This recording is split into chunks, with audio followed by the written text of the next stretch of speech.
Hi friends, welcome to tech travel Telugu. Friends, 350cc సెగ్మెంట్లో ఎక్కువ మంది చూస్ చేసుకునేది కొనాలనుకునేది రాయల్ ఎన్ఫీల్డ్ క్లాసిక్ 350 అనమాట. కానీ హోండా CB350RS అనే వెహికల్ ఉందని కూడా ఎవరికి తెలియదు. ఈ వెహికల్ని రాయల్ ఎన్ఫీల్డ్ క్లాసిక్ 350తో కంపేర్ చేద్దాము. రెండింటిలో ఏ వెహికల్ బెస్ట్ వాల్యూ ఫర్ మనీయో ఈ వీడియోలో డిస్కస్ చేస్తాను. మీరు స్కిప్ చేయకుండా లాస్ట్ వరకు చూడండి. ఫస్ట్ ఇంజిన్స్ గురించి మాట్లాడుకుందాము. రెండు ఇంజిన్స్ కూడా 2 valves ఎయిర్ కూల్డ్ ఇంజిన్తో లభిస్తూ ఉన్నాయి. కాకపోతే ట్యూనింగ్ అనేది కొద్దిగా డిఫరెన్సెస్ అయితే ఉందని చెప్పుకోవచ్చు. క్లాసిక్ 350లో పవర్ వచ్చేప్పటికి 20.2 PS పవర్ అయితే ఉంది. 27 Nm టార్క్ అయితే ఇచ్చారు. అదే CB350RSలో చూసుకున్నట్లయితే 21 PS పవర్ 30 Nm టార్క్ అయితే ఇచ్చారనమాట. పవర్ అండ్ టార్క్ పరంగా చూసుకున్నట్లయితే హోండానే కొద్దిగా ఎక్కువ ఉందన్నమాట. సో మీకు ఇన్స్టెంట్గా పికప్ కావాలనుకుంటే హోండాలోనే ఉండిద్ది. ఇప్పుడు మనం బ్రేక్స్ గురించి మాట్లాడుకుందాము. రెండు వెహికల్స్ కూడా డ్యూయల్ ఛానల్ ABSకి సపోర్ట్ చేస్తూ ఉన్నాయి. క్లాసిక్ 350లో ఫ్రంట్ 300mm డిస్క్ బ్రేక్ అయితే ఇచ్చారు. Back side 270mm disc brake ఇచ్చారనమాట. ఇక్కడ కొద్దిగా పెద్ద డిస్క్ బ్రేక్ అయితే ఉందని చెప్పుకోవచ్చు. అదే మీరు హోండాలో చూసుకున్నట్లయితే front side 310mm disc brake అయితే ఇచ్చారు. బ్యాక్ సైడ్ 240mm డిస్క్ బ్రేకే. సో మీకు డిస్క్ బ్రేక్ అనేది ఫ్రంట్ పెద్దగా అయితే ఉంది, బ్యాక్ సైడ్ చిన్నగా ఉంది. అదే రాయల్ ఎన్ఫీల్డ్లో చూసుకున్నట్లయితే ఫ్రంట్స్ అయినా చిన్నగా ఉంది, బ్యాక్స్ అయినా పెద్దగా ఉందన్నమాట. ఎలా చూసుకున్నా సరే రెండింటిలో కూడా మీకు బ్రేక్స్ అయితే బాగానే పడతాయి. సస్పెన్షన్ విషయానికి వస్తే రెండింటిలో కూడా సేమ్ సస్పెన్షన్ అయితే యూజ్ చేశారని చెప్పుకోవచ్చు. ఫ్రంట్స్ అయినా 41mm టెలిస్కోపిక్ సస్పెన్షన్ అయితే ఇచ్చారు. బ్యాక్స్ అయినా ట్విన్ షాక్స్ అయితే ఉంటాయి. సస్పెన్షన్ పరంగా ఎటువంటి మార్పులు అయితే లేవు. టైర్స్ అండ్ వీల్స్ విషయానికి వస్తే ఇక్కడ మీరు కొద్దిగా డిఫరెన్సెస్ అయితే నోటీస్ చేయొచ్చు.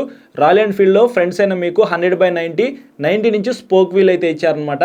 బ్యాక్స్ అయినా 120/80 నుంచి స్పోక్ వీల్ అయితే ఇచ్చారు. ఇవి ట్యూబ్లెస్ టైర్స్ అయితే కాదు. అదే హోండాలో చూసుకున్నట్లయితే ఫ్రంట్స్ అయినా 100/90 నుంచి టైర్ అయితే ఇచ్చారు. బ్యాక్స్ అయినా 150/70 నుంచి టైర్తో లభిస్తూ ఉంది. ఇవి బ్లాక్ ప్యాటర్న్ టైర్స్ అనమాట. అది కూడా LI వీల్స్తో లభిస్తూ ఉన్నాయి. ఇక్కడ మీకు కొద్దిగా బెటర్ గ్రిప్ అయితే హోండాలో ఉంటాయని చెప్పుకోవచ్చు. సో టైర్స్ పరంగా చూసుకున్నట్లయితే నా వరకు హోండాలో మంచి టైర్స్ అయితే ఉన్నాయి. డైమెన్షన్స్ విషయానికి వస్తే రాయల్ ఎన్ఫీల్డ్లో గ్రౌండ్ క్లియరెన్స్ వచ్చేప్పటికి 170mm అయితే ఇచ్చారు. సీట్ హైట్ వచ్చేప్పటికి 800mm అయితే ఉంది. మినిమం 5.5 కన్నా హైట్ ఎక్కువ ఉండాలన్నమాట. ఎందుకంటే వెయిట్ వచ్చేప్పటికి 195 kgs అయితే ఉంది. కొద్దిగా వెయిట్ అయితే ఎక్కువ ఉండిద్ది మీకు రాయల్ ఎన్ఫీల్డ్ వెహికల్ అయితే. అదే హోండాలో చూసుకున్నట్లయితే గ్రౌండ్ క్లియరెన్స్ వచ్చేప్పటికి 168mm అయితే ఇచ్చారు. సీట్ హైట్ వచ్చేప్పటికి 800mm అయితే ఉంది. వెయిట్ వచ్చేప్పటికి 179 kgsతో లభిస్తూ ఉంది. సో డైమెన్షన్స్ పరంగా చూసుకున్నట్లయితే నా వరకు మాత్రం మంచి డైమెన్షన్స్ హోండాలోనే ఉన్నాయనిపించింది. ఇప్పుడు లైట్స్ గురించి మాట్లాడుకుందాము. లైట్స్ లో కూడా మీరు కొద్దిగా డిఫరెన్సెస్ అయితే నోటీస్ చేయొచ్చు. రాయల్ ఎన్ఫీల్డ్ లో మొత్తం మనకి హాలోజన్ లైట్స్ అయితే ఇచ్చారనమాట. Head light, tail light, signal lights మొత్తం హాలోజన్ తోనే లభిస్తూ ఉన్నాయి. అదే మీరు హోండాలో చూసుకున్నట్లయితే మొత్తం LED లైట్స్ అయితే ఇచ్చారనమాట. Head light, signal lights, tail light మొత్తం LED యూజ్ చేశారు. ఇది ఒక ప్లస్ పాయింట్ అని చెప్పుకోవచ్చు హోండాకి. ఫీచర్స్ విషయానికి వస్తే రెండు వెహికల్స్ కూడా అనలాగ్ అండ్ డిజిటల్ కన్సోల్ తోనే లభిస్తూ ఉన్నాయి. ఈ రెండు వెహికల్స్ మీద నేను డెడికేటెడ్ గా వీడియోస్ చేశాను. ఒకసారి ఆ వీడియోస్ చెక్ చేయండి, మీకు క్లారిటీ అయితే వస్తుంది ఏమేమి ఫీచర్స్ ఉన్నాయి ఏంటి అనేది. రాయల్ ఎన్ఫీల్డ్ టాప్ స్పీడ్ వచ్చేప్పటికి 120+ అయితే ఈజీగా వెళ్ళిద్ది. అదే హోండా చూసుకున్నట్లయితే మీకు 140+ అయితే వెళ్ళిద్ది అనమాట. ఎందుకంటే ఇందులో బ్యాక్స్ అయినా మీకు 150 సెక్షన్ టైర్ అయితే ఇచ్చారు. కొద్దిగా గ్రిప్ అయితే బాగుండిద్ది. అలాగే మీకు ఇంజన్ రిఫైన్మెంట్ కూడా కొంచెం స్మూత్ గా ఉండిద్ది. టార్క్ కూడా ఎక్కువ ఉంది కాబట్టి ఇది ఎక్కువ స్పీడ్ అయితే వెళ్ళిద్ది అనమాట.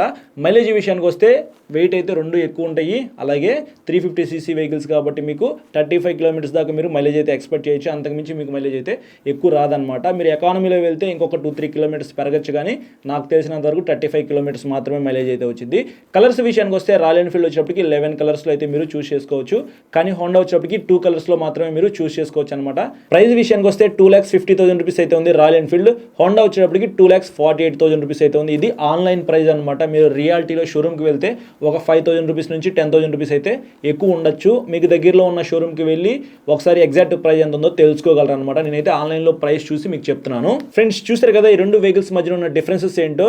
రాయల్ ఎన్ఫీల్డ్ క్లాసిక్ 350 ఒక 5 years తర్వాత మీరు అమ్ముకోవాలన్నా సరే మంచి రీసేల్ వాల్యూ అయితే ఉండిద్ది. కానీ హోండాకి అయితే ఉండదన్నమాట. ఇది అంత ఫేమస్ వెహికల్ కాదు. బడ్జెట్ లో మంచి ఫీచర్స్ తో మనకి తీసుకొచ్చిన వెహికల్ అని చెప్పుకోవచ్చు రాయల్ ఎన్ఫీల్డ్ కి పోటీగా. కాకపోతే మీరు పెట్టే డబ్బులకి ఏ వెహికల్ లో మంచి ఫీచర్స్ ఉన్నాయి అవే చూసుకోండి. ఎందుకంటే మీరు ఏ వెహికల్ వాడినా సరే లైఫ్ టైం అయితే ఏమీ వాడం కదా. ఒక 5 years మహా అయితే ఒక 10 years లోపే మనము వెహికల్ అయితే అమ్మేసేస్తాము. మళ్ళీ వేరే వెహికల్ కొంటుంటాం కాబట్టి ఏ వెహికల్ కూడా లైఫ్ టైం అయితే ఉండదు. కాబట్టి మీరు పెట్టే డబ్బులకి మంచి ఫీచర్స్ దేంట్లో వస్తున్నాయి అనేది మాత్రమే చూసుకొని ఏ వెహికల్ అయినా సరే కొనుక్కోండి.